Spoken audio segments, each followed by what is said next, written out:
On December 8th, 1941, President Franklin D. Roosevelt addressed Congress.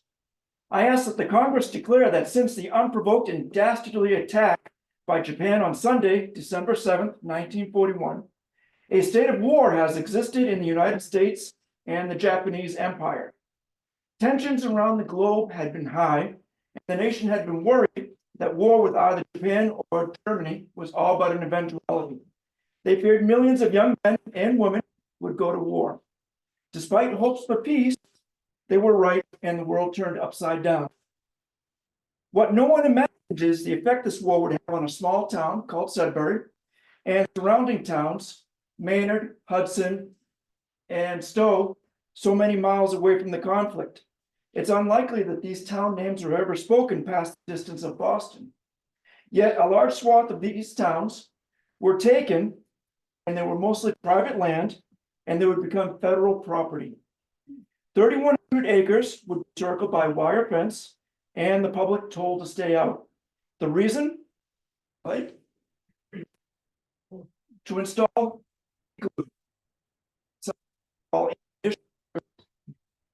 together that was explosive transported to the land had owners, mostly farmers, such as Otto Hayden, he's pictured right. Next slide, please. The Nelson family, who had 3 generations working a large dairy farm, they lived off the land. Next slide, please. And here, the Sarvella family are ice fishing, obviously in the wintertime for extra food. And the land was also noted as beautiful, making it a beautiful backdrop for family photos, such as Mrs. Olala here. There was a gentleman who stopped in who lives right beyond the pond. So this is Mrs. Olala. She married one of the sons on the other side of the pond. Over 80 families were displaced. They would be told to leave and never return. Not only did they lose their land and everything they built, the fields they once wandered, and their beautiful surroundings, they lost their closeness to each other. Next, please. 2 cousins, pictured here, inseparable as children, have lived side by side. These were Fred Ergatis on the left and Bill Wicke. Each spring they would collect wildflowers to give out at the Memorial Day parade. The loss of land, the loss of these families is difficult to reconcile even with photos of the past. But to those who wrote a small book, it still resonates over 80 years later. And by your presence here, we're judging that it resonates with you too. Welcome to the author series, The Ammo Dump, Taking of Heritage. Thank you for taking your time out of your evening to be here. I'd like to introduce myself. I'm Todd Boothroyd. This is my brother and my father, Paul. You waved. So, and before we begin, we'd like to thank Sudbury Historical Society for hosting us, Ed Kreutz for setting this up, diligently working, and for Rachel, who's been also working on our multimedia this evening. And first things first, the question that we'd like to know is, do we have anyone here who lost family in a property called the property? Oh, sorry. That did lose property in over in the what's called okay. Access to wildlife refuge today. All the wildlife refuge. Right. These 2 gentlemen are going to keep me honest all throughout the program. So, okay. So the one question that we often get, and this is a common question, is while this book has been a effort, our family did not lose any property in the wildlife refuge, the Ammo Dump. But we did grow up on the other side of the Assabet River, well within earshot of the explosions, the bangs, and the ground tremors that many people had experienced. And we also got to enjoy a view every once in a while of paratroopers dropping into the Fort Devens Ammo Annex. So none of those activities came without notice, and it always piqued our interest as to what was happening in the scenes there. How many in this room know what a dim out is? How many people in this room know what a dim out is? But my father always said every time what they would do is they would, these were planned, but they would do a demo and you had to shut all your lights off. Even your radio with your little radio bulb, you couldn't even have one on. I can remember knocking on the door and saying, shut that radio off. So during World War II, they were concerned and they held drills because they were concerned of flyovers in particular of enemy aircraft scouting positions. And at nighttime, if they looked at the lights, they could see a high concentration of people. So Sudbury was quite known. And if you look back your town meeting notes, you'll see during the war years all of the reports that they gave on the demos. They were very often scheduled, and there were wardens who would walk around and report on their districts as to how successful they were. So with my father, and for a lot of people, and a lot of people here, I suspect one of our reasons for writing this book was history, just the pure history of it. And the other thing is about my family had personal connection to a lot of people who lost their land within what's now the wildlife refuge. So my father's been collecting stories over the years, and he's been the main driver for this book.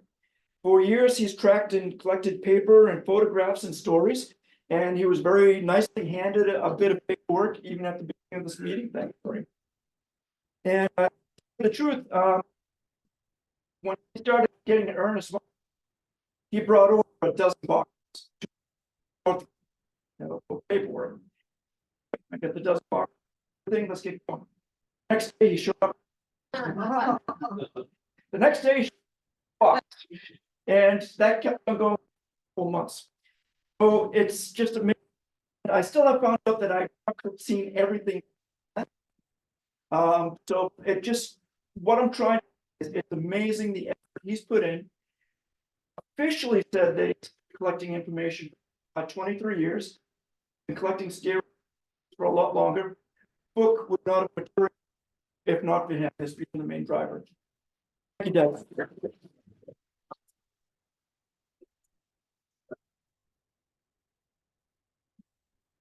Thank you. So, next slide, please.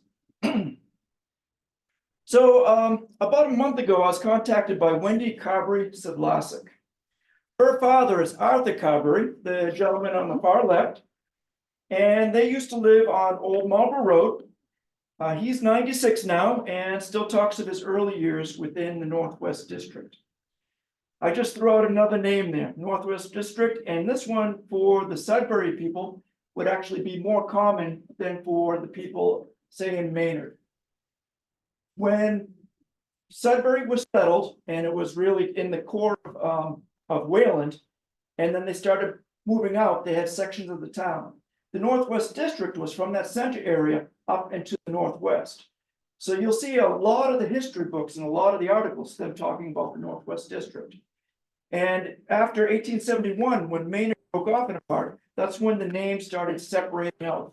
But still, when we were writing the book, we didn't have a better name for that area until we got to the ammo dump. And that's why I'll use the phrase Northwest District.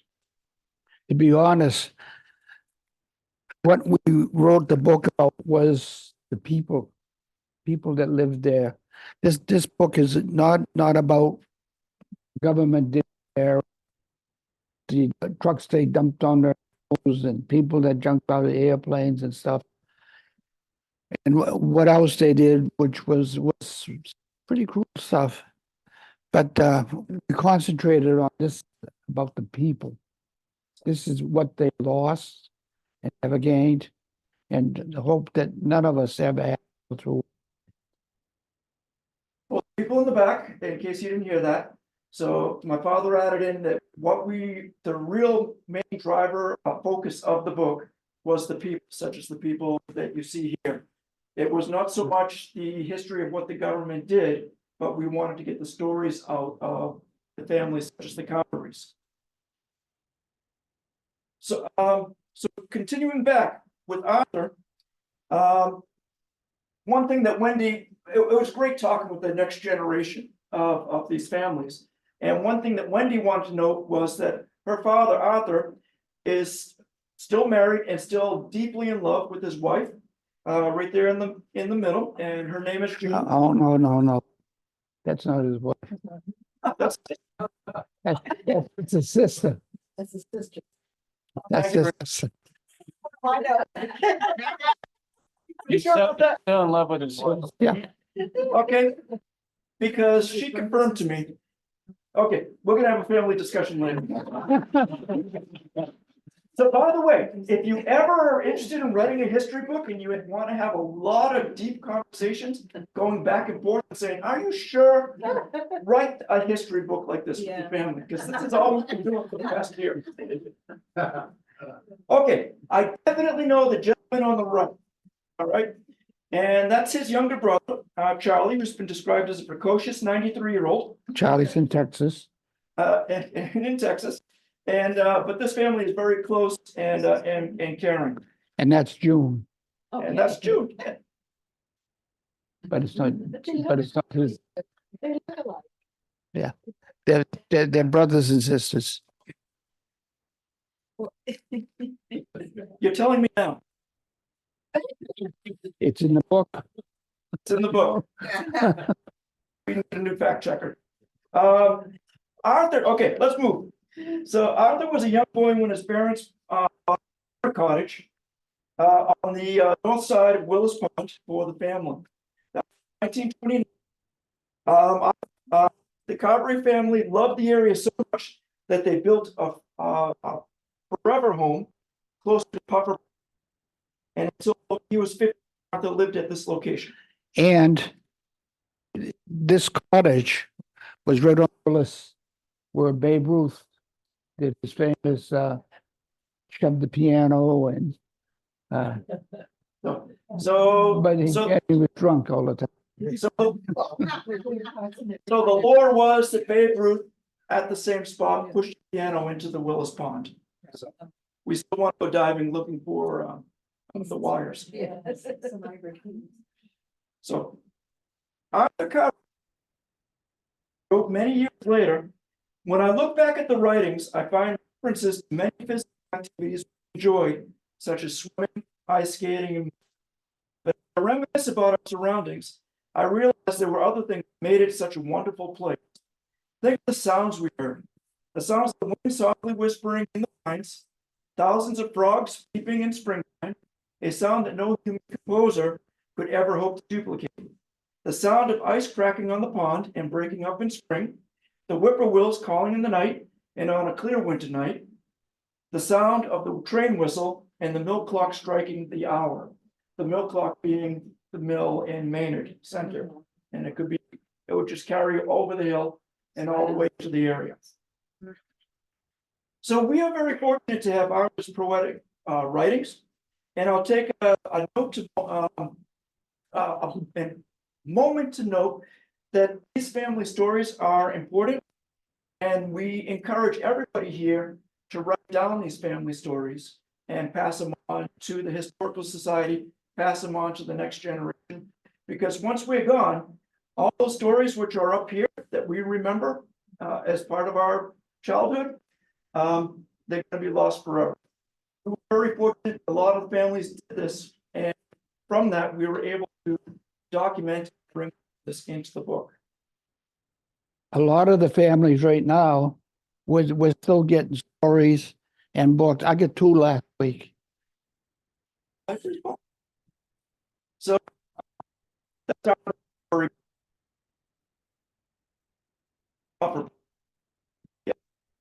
Arthur learned to speak from his father, who would come home or go out early before work and do things. On the stories, we did get material last week from a gentleman called. His father is actually pictured in this photo because he was shortly conceived, very right after this.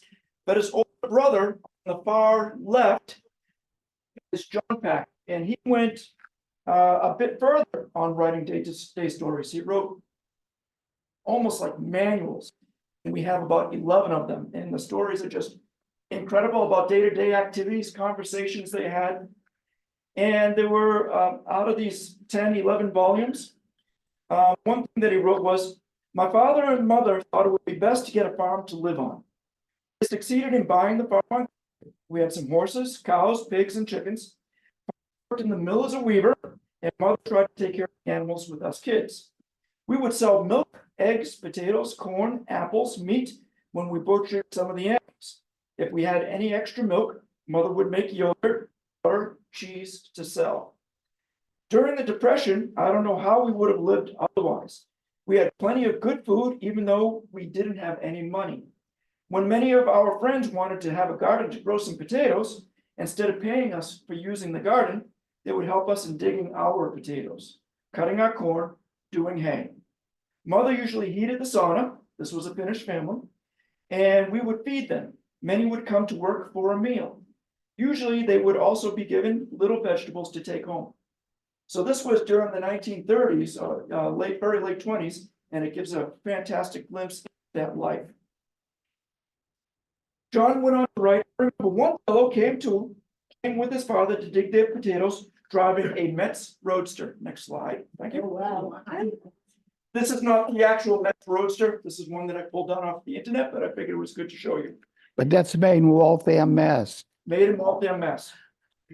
So, as they had, and by the way, this family came out of Waltham, Mass, because John went on to say, as they had most of the potatoes dug in grain sacks, he started to take them home to Waltham.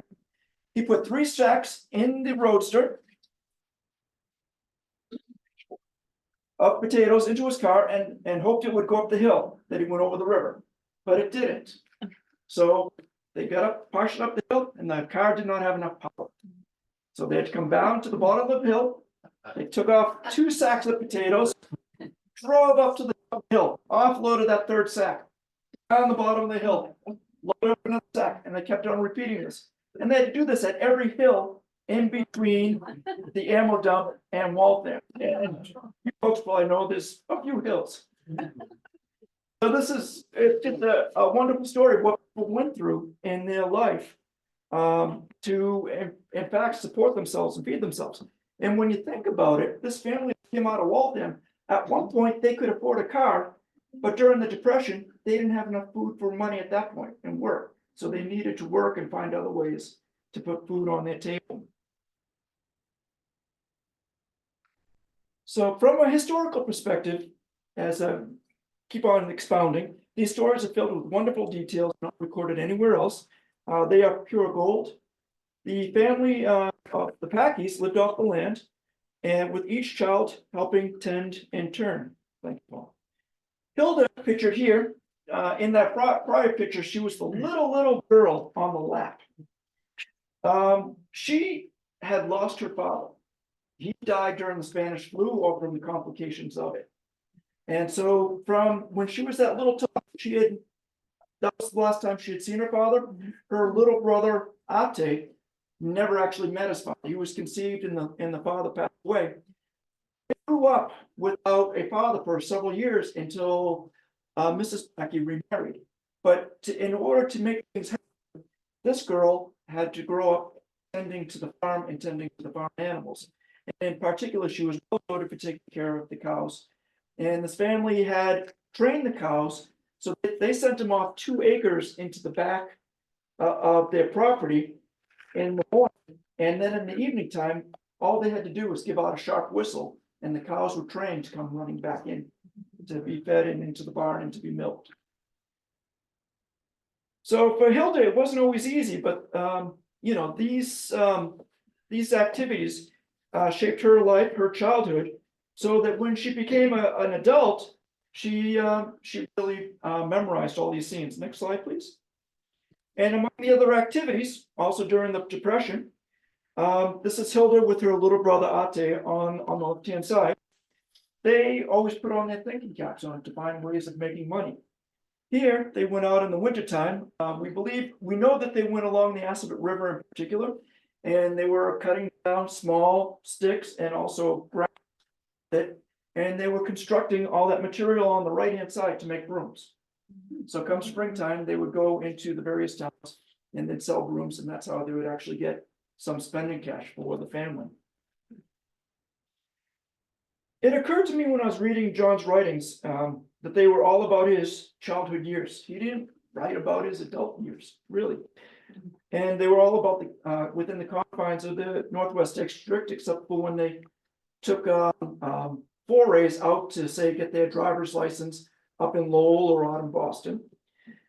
And so his childhood, really shaped his adulthood, and or else he would probably not have focused his stories all on that time. So that, many years from when the events had happened. And John was not the only Packy to express those strong emotions for his childhood. His sister Hilda, there on the right, she didn't have any photos of her farm. So she painted one from memory, and that's the painting.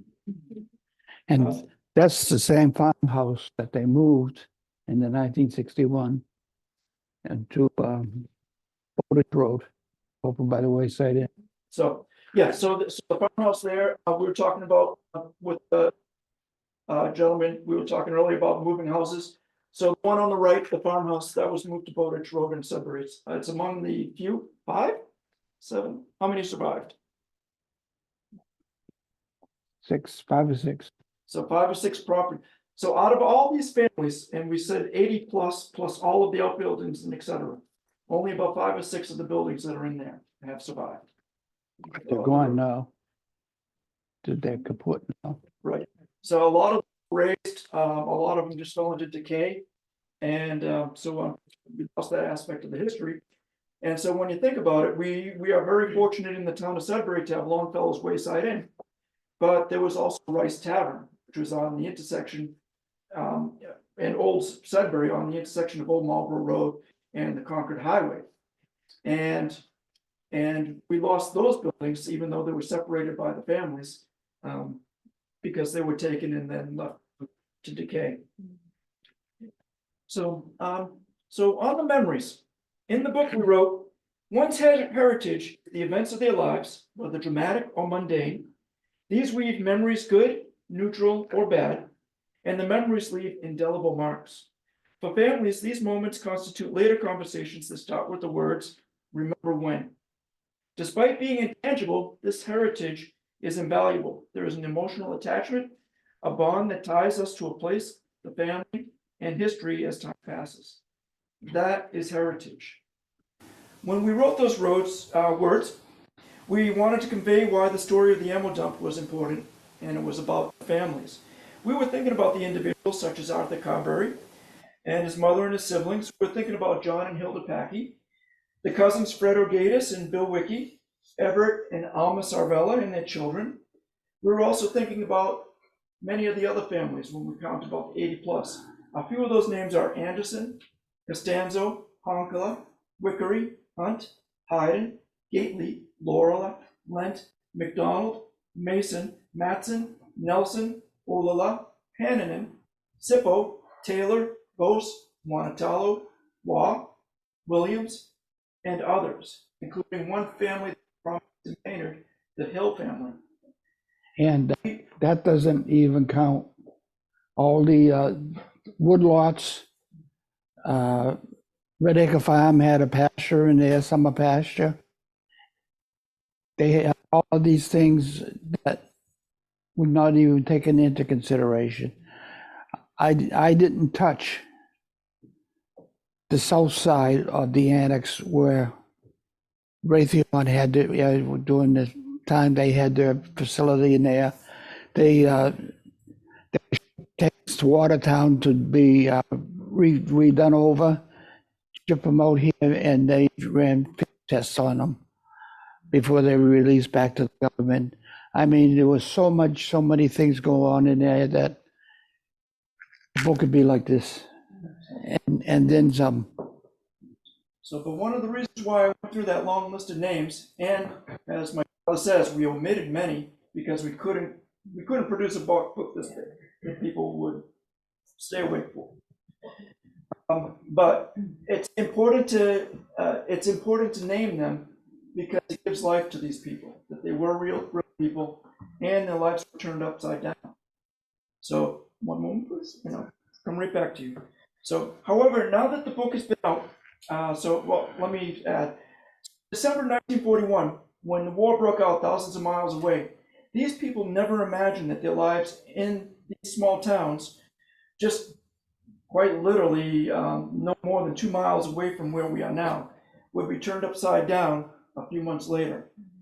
However, now that this book has been out and we continue to speak with individuals such as Wendy Sedlacek, we've come to realize that the heritage passed down through generations, and it continues to affect people. We've also received word from a new generation area who have no original connection to the families of the Northwest District. I've had people walking through the wildlife sanction talk to me about it, saying, I never knew, but now I do, and I'm really fascinated about it. One person wrote, her name is Renee, I'll leave her last name off. I hike the National River Wildlife Refuge all the time, and now I'm obsessed with tracing all the properties featured in the book. This time of year, you can see some of the ruins too. It's fascinating and heartbreaking. And right before the meeting, we were talking about seeing the chimney for the Carberry Farm, just on the north side of the property.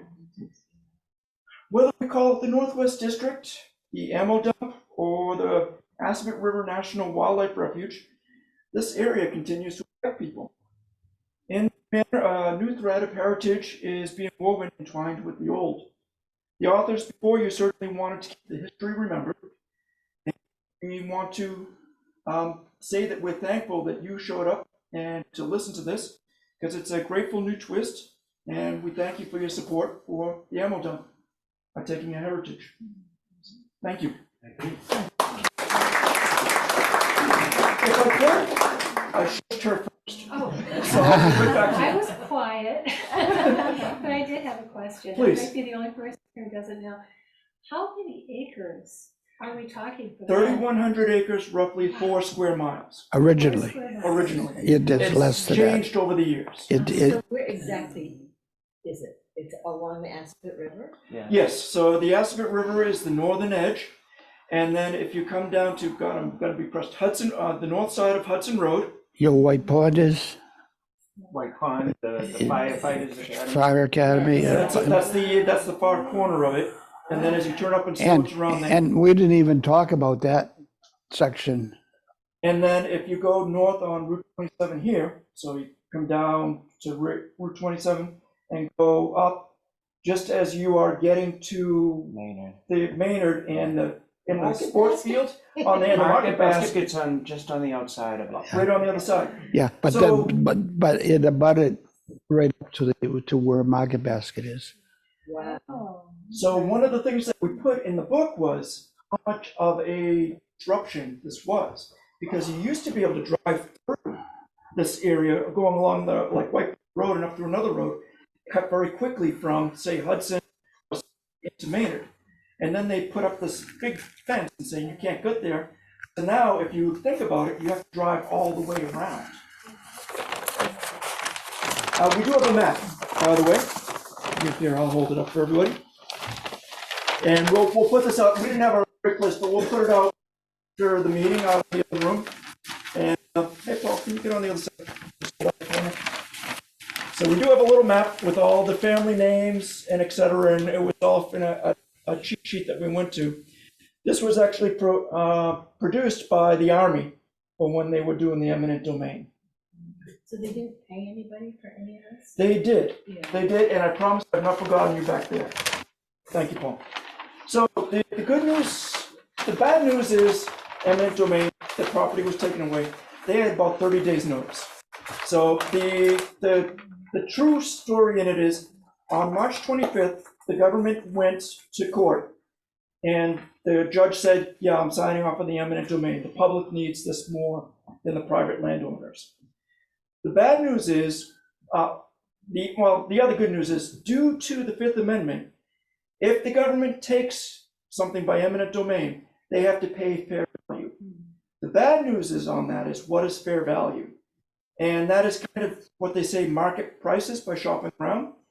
This was at the tail end of the Great Depression. So some properties were still seen as being depressed.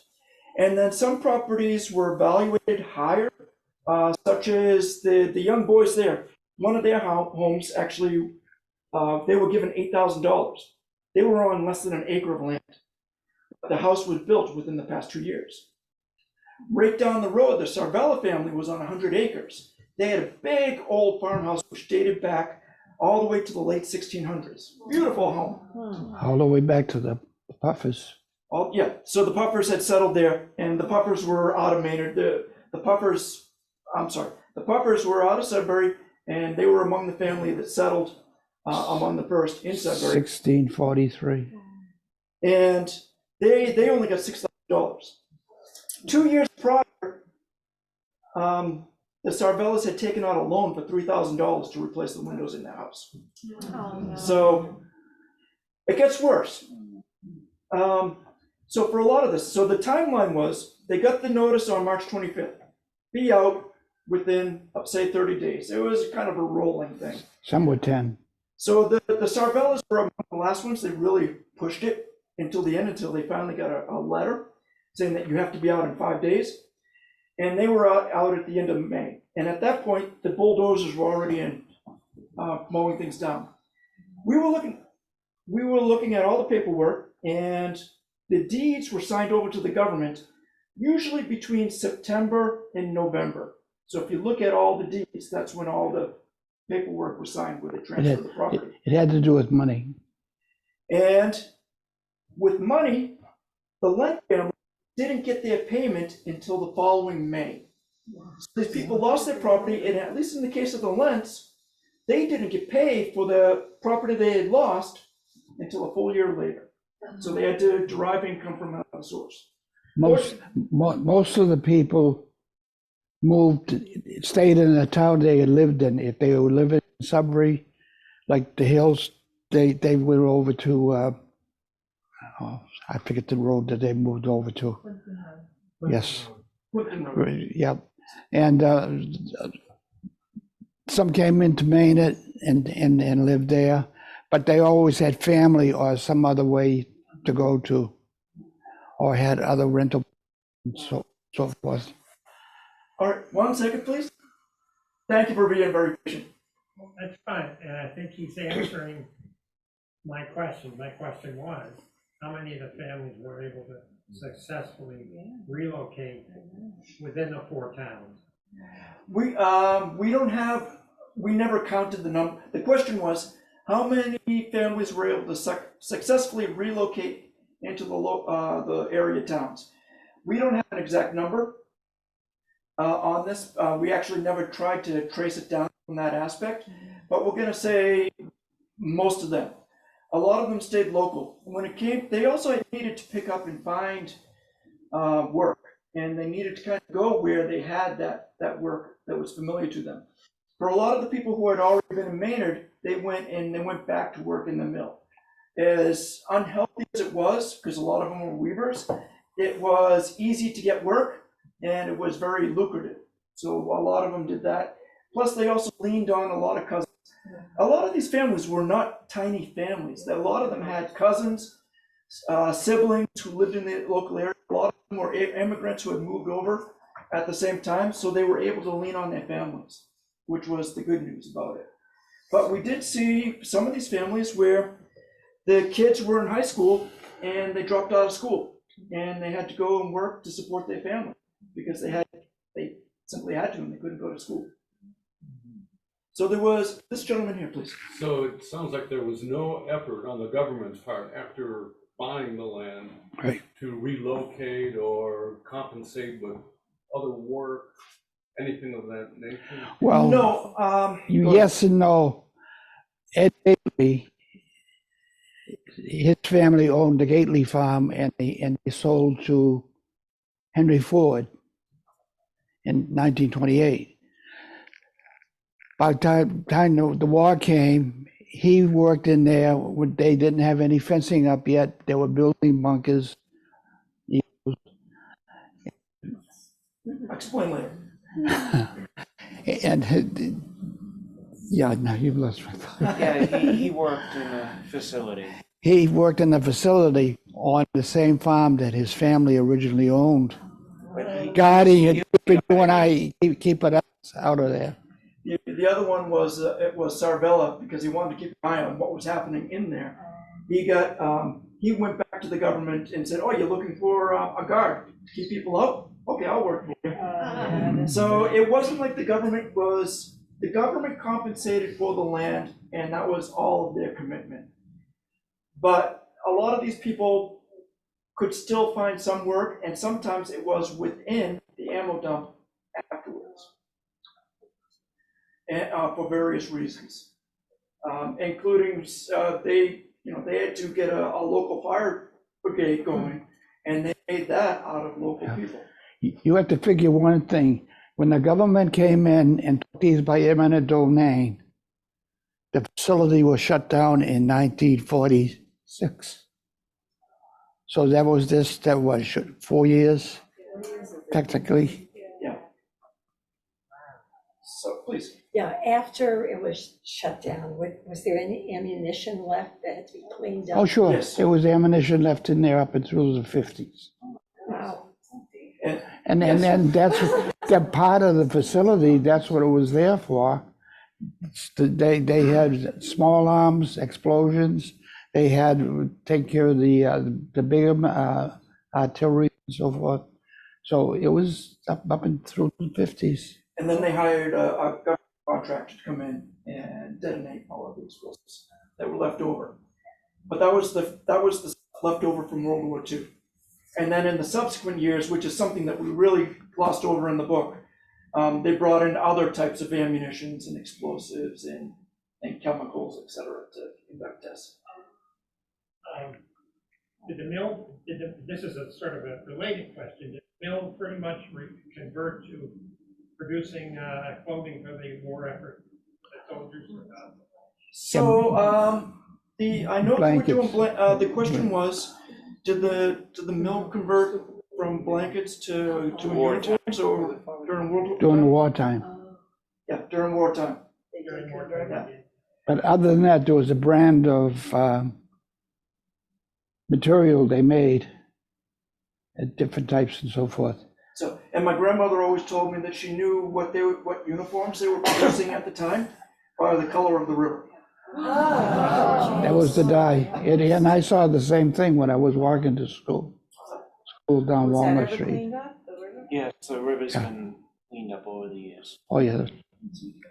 So, please. It's a little hard in today's times to picture that most of these families went with a fair level of cooperation. But Yes. That's depicted in the book many times. And a lot of these people went and joined the armed forces, actually. Yeah. Can you speak to that? Was that? Yeah, most certainly. So at the back end of chapter 4, as one of the things is, as we were researching this and we were reading articles and then reading all the first-hand accounts, you would see that so-and-so would appear as a bridesmaid in somebody else's wedding. And so as you're talking about this, it was cooperative. So a lot of these photos you saw in the beginning with the hide-ins, the people helping out people. And it was very much the neighbor would say, hey, can you help me next week with this? Okay, and you help me later on. And then the kids would grow up together, they would walk to town together. So this was its own small knit community at this all over these years. Plus 80% were Finnish. Yeah, okay, so particularly, so we did touch upon this in the book. So Finland was very at the end of the 1800s, and they were also oppressed by the Russians. So it made it very easy for corporations as well as government to send agents over to Finland and say, hey, come on over, we got work for you. And it was interesting because I was reading a lot of the shipping manifests for people as it was going back and forth. And I'd see the same name going back and forth. And it finally dawned on me, that was the agent. The agent would go over, would be bilingual, would talk to the people, recruit them, and walk them right into the country and set them up with work. And these people went to certain communities which were really built up with others of their heritage. Let's answer the question. Yes, the people in there were somewhat cooperative with the government as far as moving out. It wasn't 100%, but it was a very different time than it is now. patriotic. They wanted to unify and win. Go ahead, Deb. There was another book that I did about 10 years ago, I said now, The Assabet Mill. It's the story of the mill in Pitt. And it's available, it's available, and it's also in the library, you can take it out. But it really ties in with this, because the people, they used to walk, like Matson, probably she walked 5 miles each way to go to work. Then she went home, milked the cows, or cut hay, or whatever they were doing. Going back to your question too about, so one of the more interesting people that we found that served in the forces was Miriam Sarvella. But to sum up on the cooperation level is a quote by Lenny Olala, who was an incredible athlete. So he said, when I look back, many people lost sons and daughters. We just lost a farm. I can accept that. Yes. And Lenny served. Yeah. And he served in the service. The half those families, all the sons and daughters and mothers served after losing the farm. Please. He beat you by a second, George. Why Sudbury? Why did they put the ammo dump there? And what kind of links did they have? They had rail or truck? They had to get the ammunition. Rail. There you go. That's one of the reasons. We had the Central Mass line, which was running Mass Central, thank you. So, which ran almost due west out of Boston. Had to do a little bit of a changeover. That was one of the reasons why they wanted to transport this. This line was also retired from passenger rail some prior 2 years, so they would not be sharing the tracks with passengers when moving explosives. So there was a safety concern about that, so they pretty much had it all to themselves. There was never any actual written evidence as to why they chose this spot, but the rail was one of them. And then you can also factor in a couple other things. One is they didn't want to have explosives near the coast or near where Boston Port was, which was the south of Boston, because if the ammunition touched off, it would cause a lot of damage, one to the facility, but also in South Boston where there was a lot of population. So you wanted to get the ammunition storage into a place where it could be safely done, and if it did touch off, there was less damage of harm happening. They also wanted to get it away from the coast because there was legitimate concern about the enemy getting to it, and whether it was by sabotage, aircraft, submarines, and anything like that. So they wanted to move it in. And if you look at some of the technical specs for the German dreadnoughts of the day and age, they could shoot 27 miles. This ammunition dump was 30 miles inland. So they kind of put it right out. Plus the water. Plus the water table. So one of the reasons why Sudbury was settled in the first place was it was absolutely fantastic meadowland, which meant a very high water table. That extended up into the middle and southern part of the Northwest District.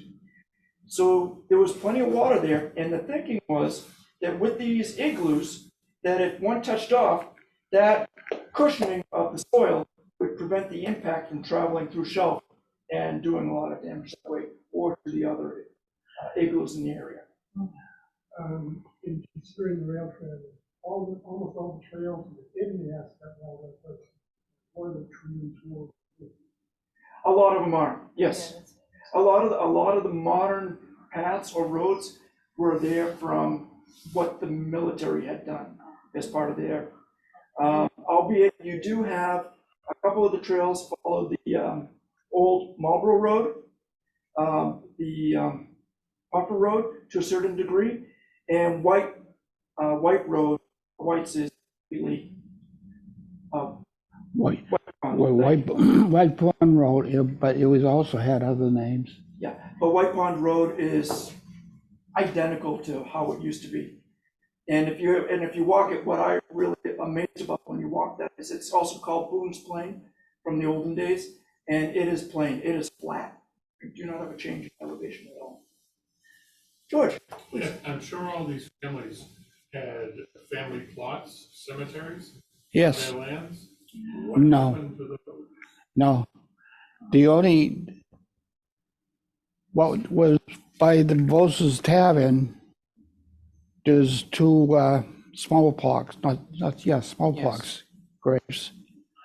Supposedly there is an infant from one of the farms. Other than that, other than the Native American stuff, which we can't talk about, no. These were religious people, they'd want to be in the. But they're in Maine, cemeteries. like half of them that died afterwards and so forth, and before, they're buried right in Maine. Some are in, just up the street here. So, and then if you go to the cemetery and stuff, that would,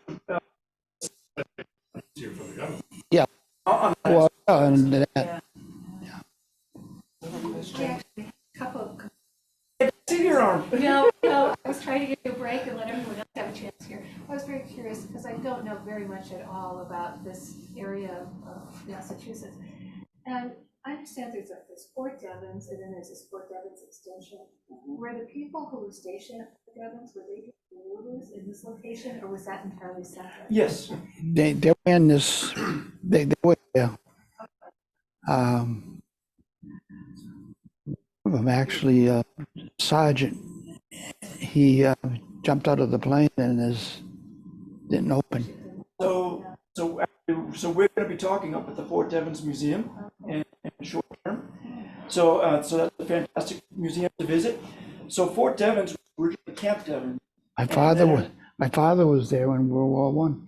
My father was there for World War II, so that's Right. very curious. So Fort Devens was really the intake into the Army, plus it was also a transfer point. And that's where a lot of people went to be tested, medically examined, and also get their uniforms. And so after World War is one of the uses of Fort Devens. And they came down and they were doing training, explosives, maneuvers when they're in there.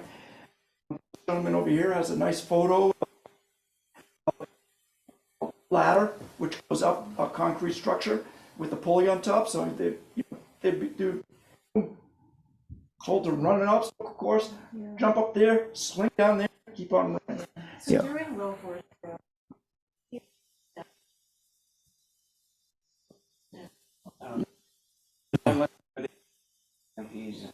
For other some. So I was there when I was in the Guards, and that was in the 60s. But I would do training, a lot of training. but during it had a full line, one perimeter, and then there was them. Passed through a secondary gate to get in. So this was very much a controlled access, and it was a classified facility, was for explosives. So unless you had a purpose to be there, that was the only.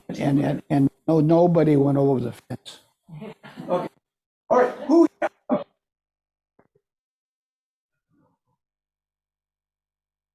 We're young. Not supposed to. Okay. We got one person to make it. So.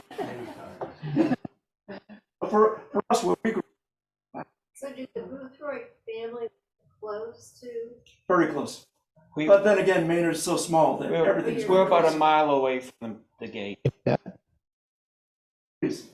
So the plan to deal with the treasure trove of original documents, you folks kept.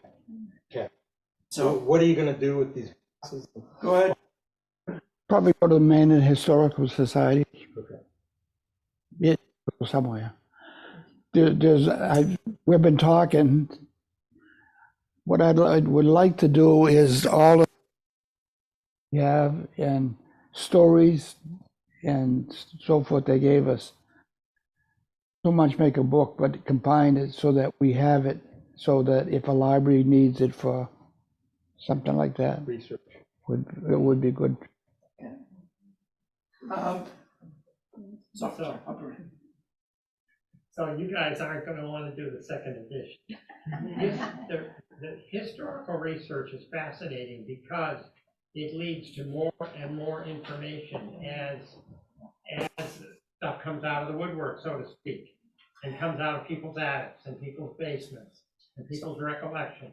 It is. One of the things that just drives me crazy is that when a house is cleared out, a lot of people think that the ephemera, what we call ephemera, goes into the dumpster instead of being preserved. I was in real estate. Collecting and keeping. Go to his house and they go to my house. There's 3 more books there. So to answer your questions, we knew that when we published this, we were still last minute contacting, talking with people. And even since we published this and got out there, stirred the pot even more, and we've been getting more information. So we'll probably have a second edition of this, but at the rest of the Historical Society, we probably won't have a different book. What we've been talking a couple times. So there was an area off of, I think it's Hudson Road. On Yes. the way, Yeah. that used to be curtained off, and there's now a wildlife. Yes. That's That's the this. ammo dump. That's That- the that's- dump. And you can walk in there now, and you can see the igloos are all there. Yeah. So you can go in and you can see these igloos. There's 35 in Maine alone. There's 50. They And, never took any of them down. No, and, they're too no, big. no, they're there for the You duration. can probably get up to about 20 of them. Easily. Some of them are out in the areas that they try to block. The Well, animals. they are us. We tack welded every door shut, but, There's still a couple open ones. oh, there's more than a couple kids do it. Those kids. When we see houses in there, we would plywood the windows and the doors. And of course, we use a drill, wireless. The kids brought their own in, so. Okay, so did the government assess any of this land? Did anybody get their land back? No, So, no, none of the individual former property owners got it, except for the town of Maynard, a couple of the towns got their properties. So there's a system, the GAF, General Administration. Thank you. I love it. People keep me honest because every time I get a new piece of information, something's got to go. So the GSA, they would have gotten a notification from the Army saying that we're divesting of this. And this was during the Bill Clinton presidency where they closed a lot of the bases. This was seen as surplus. So there's a pecking order where they go to other government agencies and say, who wants it? The Fish and Wildlife Service chomped at the bit to get it, and they took it. If they had not taken it, then it would have gone to the state level, and then if the state would have gone down to the town level, and then down to private ownership to come back. It didn't get that far. Furthermore, for the poor families who lost their property, they would not even recognize their land if they had gone back in, apart from the occasional chimney or one or two of the Swimming houses. pool. I'm sorry? Swimming pool. Swimming, yeah. It was, a lot of it was either decayed or scraped clean. There was a hand. Yeah. It was you? Yeah. Okay. I'm just curious if they did a really good job of cleaning the facility, this site, but we've got some stories the last 2 days of the magnet hunters finding live ordnance in the Charles River. So has anything been shown up and found by hikers and others who have to fall in? I have not heard. Nothing that we've heard. Nothing that we've heard of. National Wildlife did a complete survey of the land. It was not only the Friends, but it was also the Wildlife Service itself. One thing was found. Okay. It was not live ordnance. It was a large pile, very, very deep, of irradiated Swanson TV dams. Which was access to the property. Yeah. They were experimenting with preserving spots. Yeah, you know, we really don't want to go down the Natick Labs thing because it just sours my stomach. There was a hand back there? Yes, sir, it was a Superfund site in the late eighties, early nineties, it was cleaned up.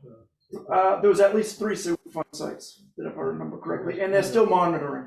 One of the biggest one was Raytheon, because the kids, there was stuff left behind, and kids being kids got in and shooting at it. And what are they, CBCs or something like that? So they were storing chemicals in the bunkers themselves. And- Of course, and when the that put bunkers it on the broke into, list. Canisters were broken open. But that doesn't even, there's even the fire pit where they burned everything that you could think of to try and, for one, they were testing uniforms to see what would melt, burn, etc. for the troops. But then they also opened it up for the fire departments to go in there and just train. And then the burning drugs, lighting off extra firecrackers. Still doing that. Yeah. So yeah, so there was a lot of various chemicals all over the place. They had bionic pig. And I know where it's buried too. So, please. Dad, please continue with this, because I've heard this, and I just think. Okay, they want the bionic pig story. Yeah, I really want to hear this, please. Bionic pig. They didn't know what to do with it after they were experimenting. So is it? What is it? a pig. So did they give It it was a pig prosthetics, legs? Experimental? Oh yeah. They did what to? So the armed forces has a history of, they need to train or test things out, and they don't want to do it on a human subject. So they've done it on pigs. And including in this case, they were doing operations on pigs, and they had a bionic pig. And they Just picture the bionic man of the early 80s. I know I'm dating myself. so they buried it. Any other questions on the families? Well, when Melinda and I bought our first house on Hudson Road in Sudbury in 1978, and we're sitting there having dinner the first night, and everything's going fine, all of a sudden the house starts to shake Yeah. like Yeah. this, and we're sitting there, so what the hell is going on? The deuce and a halves are Yeah. heading up and down Hudson Road all weekend long. We have that whole story, but we chose not to put it in the book because that wasn't what we were after. Yeah. So you missed the tank drops, huh? We missed the tanks. Yeah. I would have wanted to see that, actually. Yeah, please. Just unrelated, any idea how well you've done with book sales? Have you done well? So we are somewhere, we've sold somewhere in the neighborhood, not an exact number of 1,000 copies. So it was, the funny story was, at least, so the title itself, well done. Where we grew up in Maynard, we didn't call it the ordinance, whatever the name was, or the Fort Evans Annex. We just called it the Emma Dump, because it was a new owner per week. And so we just called it the Emma Dump, and that's how we grew up knowing it. So when you said the Emma Dump, that's what you knew. If you had said Northwest District or something else, we wouldn't know what it meant. A taking of heritage is really the line, because the story is really down. The Emma Dump is the location, but the taking of heritage is the taking, which is a phrase they use legally in eminent domain. We are going to take this property, and it was a taking of the family's heritage. So in Maynard, there was a huge pent-up demand for this story, because for years, you and I, who jumped the fence, were always told you can't go in there. And we always wanted to know what's going on in there, what's the history of that. So when the book came out in Maynard, the funny part is we didn't sell it, we don't have a bookstore in Maynard. We put it in a convenience store, and we were getting calls every third day saying, can you bring us another 50 books? Because people were picking them up 4 or 5 at a time, because they're saying, I gotta send this to aunt or whatever. So, and particularly in Maynard, we did really well. But our family, we weren't looking to make this to make a profit or anything like that. We really wanted to do it to get the story of these families out there, particularly for the younger generation. And we've gotten a lot of feedback from those families saying thank you.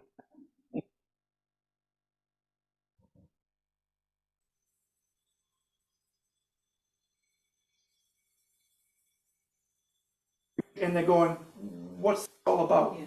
And people will quickly forget without this type of history that happened. Did one thing, just walking in there, it's him, species, flowers, and bushes and trees and stuff. What? Because I went in and dug about 50 open wells. At least, yes, deep. Theoretically, Fish and Wildlife Service has gone through, and also the Friends have gone through, and anytime they found a hole or a well, a lot of these were hand dug and hidden in the woods and covered. Theoretically, they have found all of them, but be careful, especially if you happen to go off path, and by the way, also watch out. And, but do so with caution, because that area has 400 years of history of human at least. machinations, and that's not even counting the Native Americans. And so we don't want you falling in a hole. Yeah. So please. So you apparently have a running battle in the family between igloo and bunker. Oh yes, you picked up. So for me, the person who was tasked with doing some of the wordsmithing on this, I needed to convey that a term that a lot of people understand, which is kind of bunker. Because if you say igloo, it won't, a lot of people say that. But the formal name that the Army used was igloo. And so I'll switch in between those two. And I got corrected about 20 times at a talk this past Saturday by somebody who I won't name. And so when he tonight said bunker, so we're a tight-knit family, like any family. We have to vent where we can, but it's been a true enjoyment doing it with my family. We've actually had some incredible conversations, So and we continue. were you self-published?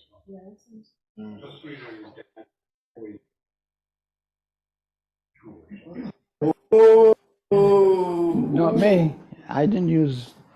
Okay, so the word, okay, he heard it, but, okay. Anyway, so, please, Were you self-published? we were self-published. Did you use the publisher in Maynard? No, so we self-published through Amazon, Okay. and one of the reasons why was it was kind of a haste situation, and there's a couple fantastic companies that do publishing of these type of historical books. You've seen them in CVS, etc. It was just that they had format constraints, and it really didn't fit, particularly our chapter 4 with all the families and the type of information, how we wanted to package it. So we went on the self-publishing route on that. One of the things to be careful about, if you search for it online, you'll find that there's some websites out there to allow you to download it. Be very careful, because we didn't authorize any of that, but on top of that, I took a look at them, and at least some of them are just trying to get your information. Yeah. They don't actually allow you to download it. Yeah, they're trying to get you to sign up on things. So online, I love small businesses, by the way. I have to couch this. So if I could have gone with a small publisher, I would have gone with a small publisher. But we did go with Amazon, and Amazon is our only online presence that we have. I was talking with Ed earlier. He was asking about carrying the book here, and we said, yeah. I do have the name of the publisher in Maynard. Okay, and we can always transfer to. We can always take it off Amazon, whatever. So Amazon did make it easy for us, and they've been just fine. They don't know who we are, obviously, but so yeah, we are self-published. Any other questions? You've been a wonderful audience. Thank you very much. We are happy to sign books for you. We also want to put out this map, and And just thank you very much for coming up. You've been,